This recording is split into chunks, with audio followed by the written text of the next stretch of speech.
మీరు ఇంజనీరింగ్ చేశారా? జాబ్స్ కోసం సెర్చ్ చేస్తున్నారా? 3600 మందికి పైగా స్టూడెంట్స్ కి జాబ్స్ వచ్చేలా చేసిన code Gyan 100 days software course లో జాయిన్ అవ్వండి. మీ కెరియర్ ని బిల్డ్ చేసుకోండి. నమస్కారం అలాగే రవీంద్రనాథ్ గారు. నమస్తే అండి సిరి గారు. సార్, లీగల్ పరంగా మనం మాట్లాడుకుంటే ఎస్పెషల్లీ హక్కుల గురించి ఆడపిల్లలు ఎవరైనా కూడా తండ్రి దగ్గర నుంచి కావచ్చు, తల్లి దగ్గర నుంచి కావచ్చు, ఆస్తి తీసుకోవాలి అన్న సందర్భాల్లో ఆడపిల్లలకి ఏ ఆస్తుల్లో హక్కు అనేది ఉంటుందంటారు సార్ చట్ట ప్రకారంగా? ఇక్కడ ఇటీవల కాలంలో మనం చూసినట్లయితే అండి సిరి గారు, చాలా చోట్ల ఆడపిల్లలకు ఆస్తి హక్కు అనేది అంటే ఎన్నో సందర్భాలు మనం చాలా వీడియోలు చేసాం. అయినప్పటికీ కూడా ప్రతిరోజు ఒక కొత్త డౌట్ వస్తుంటుంది, రకరకాల డౌట్లు. అంటే సార్, ఇప్పుడు 2006 నుంచి ఈ చట్టం అమల్లోకి వచ్చింది కాబట్టి 2006కు ముందు పెళ్లి చేసుకుంటే రాదా, లేకపోతే 2006 తర్వాత మాత్రమే ఇది అమల్లోకి వస్తుందా?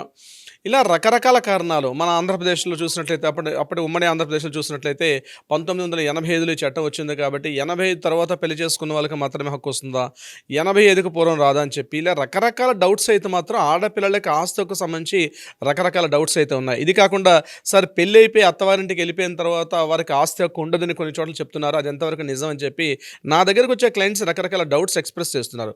సో ఈ వీడియో ద్వారా మనం ఏం చేద్దామంటే, ఆడపిల్లలకి ఆస్తి హక్కు ఎలా ఉంటుంది, ఏ ఏ సందర్భాలు ఉంటుంది, ఏ ఏ ఆస్తులు వాళ్ళకి సంక్రమించే వారసత్వంగా వాళ్ళకి వచ్చే అవకాశం ఉంటుందని కూడా మనం తెలుసుకుందాం. ఉదాహరణకి భార్య భర్తలు ఇద్దరు కూడా ఉన్నారు, వారికి ఒక 2 అబ్బాయిలు 2 అమ్మాయిలు. అటువంటి సందర్భంలో ఆ ఒక ప్రాపర్టీ ఉంది. ఆ ప్రాపర్టీ భార్యాభర్తలు ఇద్దరికి జాయింట్ రిజిస్ట్రేషన్తో ఉంది. అటువంటి సందర్భాల్లో తండ్రి మరణించాడు. ఇప్పుడు కేవలం తల్లి పేరు మాత్రమే ఆ ప్రాపర్టీ ఉంది. వాళ్ళకి 2 పిల్లలు 2 అబ్బాయిలు, అందరు కూడా పెళ్ళిళ్ళు అయిపోయి. ఇప్పుడు ఈ ప్రాపర్టీ ఎలా వస్తుంది, దీనికి ఆస్తి హక్కు వస్తుందా, ఇదొక రకమైన డౌట్ వస్తుంది. అంటే ఇవన్నీ కూడా ఆస్తి హక్కు మీద రకరకాల రిలేటెడ్ క్వశ్చన్స్ వస్తుంటాయి. ఇక్కడ గుర్తుపెట్టుకోండి, జాయింట్ రిజిస్ట్రేషన్ సందర్భాల్లో అంటే అమ్మ నాన్న ఇద్దరి పేరు మీదుగా ప్రాపర్టీ జాయింట్గా ఉండేటప్పుడు, జాయింట్ రిజిస్ట్రేషన్ జరిగింది, ఆ ప్రాపర్టీ ఉండేటప్పుడు ఈ ప్రాపర్టీ వీళ్ళకి ఎలా సంక్రమిస్తుంది, ఆస్తి వారసత్వం వస్తుందంటే తండ్రి చనిపోయినటువంటి ఏదైతే భాగం ఉంటుందో ఆ భాగం మీద మాత్రమే వాటా వస్తుంది. తల్లి ఇంకా బతికుంది కాబట్టి తల్లి యొక్క భాగంలో వాటా వచ్చే అవకాశం లేదు. ఎందుకు? ఇది వాళ్ళ యొక్క సెల్ఫ్ ఎక్వైర్డ్ ప్రాపర్టీలో అమ్మ నాన్న ఇద్దరు కలిసి సంపాదించుకున్న ప్రాపర్టీలో నాన్నగారు కాలం చేశారు, అమ్మ మాత్రం ఇంకా లైవ్లో ఉన్నప్పుడు ఏదైతే చనిపోయినటువంటి నాన్నగారు ఉన్నారో అతని యొక్క ప్రాపర్టీలో మాత్రమే లీగల్ హెయిర్స్ ప్రకారం అందరికీ సమాన వాటా హక్కు వస్తుంది. బతిగా ఉన్నటువంటి భార్య కూడా లీగల్ హెయిర్ హక్కు ఉంటుంది. ఇప్పుడు భార్యాభర్తలు కలిసి ఒక ప్రాపర్టీ కొనుక్కున్నారు, జాయింట్ రిజిస్ట్రేషన్ ఉంది. జాయింట్ రిజిస్ట్రేషన్ సందర్భంలో తండ్రి గారు మరణించారు. ఇప్పుడు ఈ ప్రాపర్టీ ఎలా వస్తుంది అంటే, తల్లి బతికున్నప్పుడు సందర్భంలో ఈ తల్లి యొక్క ప్రాపర్టీ మీద ఇప్పుడు ఆస్తి యొక్క అడిగే అవకాశం లేదు. ఇక మిగిలిన పార్టీ ఎవరిది? ఆ పార్టీలో నాన్నగారు చనిపోయారు కాబట్టి ఆ ప్రాపర్టీలో నాన్నగారు చనిపోయిన భాగంలో మాత్రమే వీళ్ళందరికీ హక్కు వస్తుంది. ఎవరు? అందులో బ్రతికున్నటువంటి తల్లికి ఒక వాటా వస్తుంది, కొడుకులకి వాటా వస్తుంది, కూతుర్లకు కూడా వాటా వస్తుంది. ఆ రకంగా వాటా విభజన జరిగే అవకాశం ఉంటుంది. అంతేగాని నాన్నగారు చనిపోయారు కాబట్టి అమ్మా నాన్న పేరు మీద ప్రాపర్టీ ఉంది కాబట్టి మొత్తం మాకు ఇచ్చేసేయండి, మేము పని చేసుకుంటాం అంటే కుదరదు. ఇది గుర్తుపెట్టుకోవాలి ఫస్ట్ పాయింట్. అంటే ఇలాంటి చిన్న చిన్న మైల్యూట్ పాయింట్స్ కూడా వస్తూ ఉంటాయి. కొన్ని సందర్భాలు ఏమవుతుందంటే, ఆడపిల్లకి పెళ్లి చేసి పంపించేస్తారు వేరే చోటకి. పెళ్లి చేసి పంపించేసాం కాబట్టి ఆ ప్రాపర్టీ హక్కు ఆడపిల్లకి రాదనుకుంటారు. అందుకని ఇక్కడ కీలకమైన విషయం ఏంటంటే, లీగల్ హెయిర్ సర్టిఫికేట్ అనేది చాలా కీలకమైనటువంటి ఇక్కడ ఇంపార్టెంట్. కోర్టులు ఎలా ఆలోచిస్తాయంటే, ఒక సామాన్య మానవుడు ఏ రకంగా ఆలోచిస్తాడో అదేవిధంగా కోర్టులు కూడా ఆలోచిస్తాయి. అంతేగాని ఒక సైడ్ కంప్లీట్గా ఉండదు. చట్టం రాసుకున్నటువంటి విధానం కూడా సామాన్య వ్యక్తికి కూడా, సామాన్య మానవుడికి కూడా చట్ట ప్రకారంగా ఎలా ఉన్నటువంటి చట్టాలు ఉంటాయో దాన్ని ఇంప్లిమెంట్ చేసే బాధ్యత కోర్టులకు ఉంటాయి. ఇక్కడ లీగల్ హెయిర్ సర్టిఫికేట్ అనేది చాలా ఇంపార్టెంట్. ఉదాహరణకి చనిపోయినటువంటి తండ్రికి ఒక 4-5 ప్రాపర్టీ ఉన్నాయనుకుందాం. అటువంటి సందర్భాల్లో ఆ ప్రాపర్టీ లీగల్ హెయిర్ సర్టిఫికేట్ తీసుకున్నప్పుడు ఈ 4-5 ప్రాపర్టీలకు కూడా సంబంధించి లీగల్ హెయిర్ సర్టిఫికేట్ ఒకటి సరిపోతుంది. అయితే మనం కోర్టు ముందు పెట్టేటప్పుడే, పిటిషన్ పెట్టుకునేటప్పుడు ఎన్ని రకాల పేపర్స్ ఉన్నాయి, ఎన్ని రకాల ప్రాపర్టీస్ ఉన్నాయి అని చెప్పి ఆ డీటెయిలింగ్ ప్రాపర్టీ డీటెయిల్స్ అన్నీ కూడా మనం మెన్షన్ చేసినప్పుడు ఈ లీగల్ హెయిర్ సర్టిఫికేట్ లేకుండా, ప్రామాణికత లేకుండా ఈ యొక్క ప్రాపర్టీ యొక్క భాగ పంపకాలు అంటే విభజన చేసే అవకాశం ఉండదు. ఎన్ని భాగాలు ఉంటే అన్ని భాగాలు. ఉదాహరణకి ఒక ప్రాపర్టీ ఉందంటే 2 పిల్లలు ఉన్నారు, ఒక అమ్మాయి ఉందంటే 3 పంపకాలు అవుతాయి. అంటే ఆడపిల్లకు కూడా సమానంగా ఆస్తి హక్కు వస్తుంది. ఇప్పుడు ఒక ప్రాపర్టీ ఉంది, ఆ ప్రాపర్టీ వాల్యూ ₹1,00,00,000 అనుకుందాం. ₹1,00,00,000 ఉండేటప్పుడు 2 కొడుకులు ఒక కూతురు ఉంటే దాన్ని మొత్తం 33.33 చొప్పున డివైడ్ చేస్తారంటే ఈక్వల్ పార్ట్స్గా డివైడ్ చేస్తారు. ఆడపిల్లలకు కూడా సమాన హక్కు ఉంటుంది.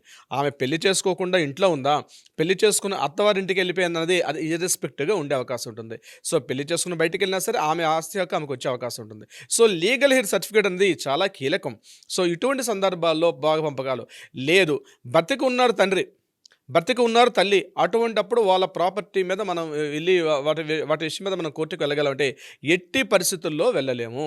వాళ్ళు బ్రతికి ఉన్న క్షణంలో ఆ ప్రాపర్టీ, అది సెల్ఫ్ ఎక్వైర్డ్ ప్రాపర్టీ అయినట్లయితే ఆ ప్రాపర్టీని ఛాలెంజ్ చేసే అధికారం పిల్లలకి ఎట్టి పరిస్థితి లేదు, మగపిల్లలకి లేదు, ఆడపిల్లలకు కూడా లేదు.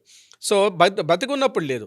ఇక ఆయన సెల్ఫ్ ఎక్వైర్డ్ ప్రాపర్టీ, ఆయన రాత్రి పగలు కష్టపడి ఒక ప్రాపర్టీని సంపాదించుకున్నారు. ఆ సంపాదించుకున్న ప్రాపర్టీ ఆయన ఎవరికైనా ఇచ్చుకోవచ్చు. కూతుర్లు సరిగ్గా చూడకపోయినా, లేకపోతే పిల్లలు కొడుకులు సరిగ్గా చూడలేకపోయినా, వీళ్ళెవరికీ లేకుండా మూడో వ్యక్తికి ఇచ్చే అధికారం కూడా తండ్రికి ఉంటుంది. కాబట్టి అందులో కూతుర్లు మాకు వాటా కావాలని చెప్పి వాటా అడిగే హక్కు ఆడపిల్లలకు కూడా లేదు అందులో. అంటే ఏ సందర్భాల్లో ఆస్తి హక్కు వస్తుంది అంటే సెల్ఫ్ ఎక్వైర్డ్ ప్రాపర్టీ ఉండాలి, అది వీలునామా ద్వారా కానీ, లేకపోతే ఆయన మరణించిన తర్వాత లీగల్ హెయిర్ సర్టిఫికేట్ తీసుకొని దాని ద్వారా మాత్రమే ఆ యొక్క భాగ పంపకాలు, ఆస్తి పంపకాలు జరిగే అవకాశం ఉంటుంది తప్ప అతను బతికున్న సందర్భంలో తల్లి కానీ తండ్రి కానీ ఇదే విషయం తల్లికి కూడా వర్తిస్తుంది. ఇప్పుడు ఒక విషయం నేను చెప్తాను. ఇందాక నేను ఒక ఉదాహరణ చెప్పాను. తల్లి తండ్రి జాయింట్ రిజిస్ట్రేషన్ అయి ఉంది. ఆ జాయింట్ రిజిస్ట్రేషన్లో తండ్రి చనిపోయాడు, తల్లి బతికుంది. కానీ కొన్ని సందర్భాల్లో తల్లి మరణించింది, తండ్రి బతికున్నారు. అటువంటి సందర్భాలు ఎలా అవుతుంది? అటువంటి సందర్భాల్లో కూడా ఇప్పుడు తల్లి తండ్రి ఇద్దరు జాయింట్ రిజిస్ట్రేషన్ చేసుకున్నారు, ఒక ప్రాపర్టీ ఉంది. అయితే ఇందులో తల్లి మరణించింది, తండ్రి ఉన్నారు, ఇద్దరు కొడుకులు ఇద్దరు కూతురు, లేదా ఒక కొడుకు ఒక కూతురు, ఇలాంటి కాంబినేషన్ ఉండేటప్పుడు ఎవరైతే తల్లి చనిపోయారో తల్లి యొక్క భాగం మాత్రమే ఈ పిల్లలకి సంక్రమించే అవకాశం ఉంటుంది. అప్పుడు కూడా ఆ విషయంలో కూడా మరలా తండ్రికి కూడా ఒక వాటా వస్తుంది. తల్లి చనిపోయినట్టు తల్లి ప్రాపర్టీ అయినప్పటికీ కూడా ఇద్దరు జాయింట్ రిజిస్ట్రేషన్ ఉండే సందర్భంలో ఏదైతే తల్లి వరకు చెందినటువంటి ఆస్తి ఉందో ఆ ఆస్తి మీద తండ్రికి ఒక వాటా వస్తుంది, కొడుకులకి వస్తుంది, కూతుర్లకి వస్తుంది. ఇక్కడ గుర్తుపెట్టుకోండి. అంటే తండ్రి బతుకున్నారు కాబట్టి ఆయనకు అవసరం లేదు, ఆయన వాటాదారుడు కాదు అనే అవకాశం లేదు. తల్లి చనిపోయి తండ్రి ఉన్నా, లేకపోతే తండ్రి చనిపోయి తల్లి ఉన్నా, ఇద్దరికి కూడా సమానంగా ఉన్నటువంటి లీగల్ హెయిర్స్ వస్తాయి. కాబట్టి తండ్రికి కూడా అంటే తన వాటా తనకుంది, మళ్ళీ తండ్రి చనిపోయినటువంటి తల్లి యొక్క భాగస్వామ్యంలో కూడా తండ్రికి కూడా వాటా వచ్చే అవకాశం ఉంటుంది. సో భాగ పంపకాలు చెందేటప్పుడు ఈక్వల్ వాటా హక్కులు ఉంటే లీగల్ హెయిర్ సర్టిఫికేట్ ద్వారా మాత్రమే ఇది సాధ్యపడుతుంది. ఇది లేకుండా ఊరి పెద్ద మనుషులు పెట్టుకున్నామనో, లేకపోతే మా కుల పెద్దలు చెప్పారనో, మా సంఘ పెద్దలు చెప్పారనో, ఇతరత్ర పెద్దలు చెప్పుకున్నారంటే కుదరదు. ఎందుకంటే మనందరం ఒక చట్టాన్ని ఏర్పాటు చేసుకున్నాం, ఒక రాజ్యాంగబద్ధంగా ఉండే కోర్టులు వ్యవహారాలు ఉన్నాయి. కాబట్టి ప్రతి ఒక్కరు కూడా కోర్టులో ఇచ్చేటువంటి రూల్స్ అండ్ రెగ్యులేషన్స్ ఫాలో అవ్వాలి. కాబట్టి కుల పెద్దలు చెప్పుకున్నారు, కుల పెద్దలు దీనికి వ్యతిరేకంగా, కోర్టుకు వ్యతిరేకంగా కుల పెద్దలు చెప్పినా తప్పే, కోర్టుకు వ్యతిరేకంగా సంఘ పెద్దలు చెప్పినా తప్పే, కోర్టుకు వ్యతిరేకంగా ఇంటి పెద్దలు చెప్పినా తప్పే.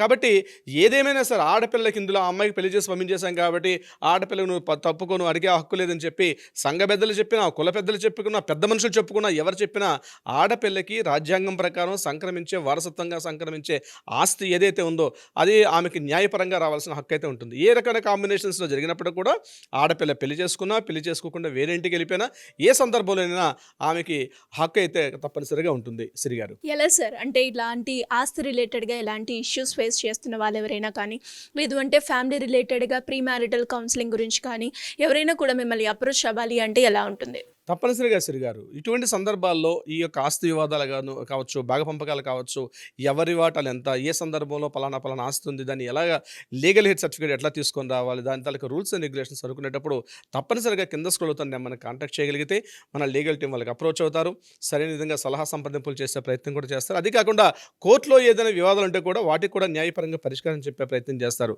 సిరిగారు, thank you sir, thank you so much. Thank you so much అండి. సుమన్ టీవీలో మీ పర్సనల్ అండ్ బిజినెస్ ప్రమోషన్స్ కోసం కింది నెంబర్కి కాంటాక్ట్ చేయండి.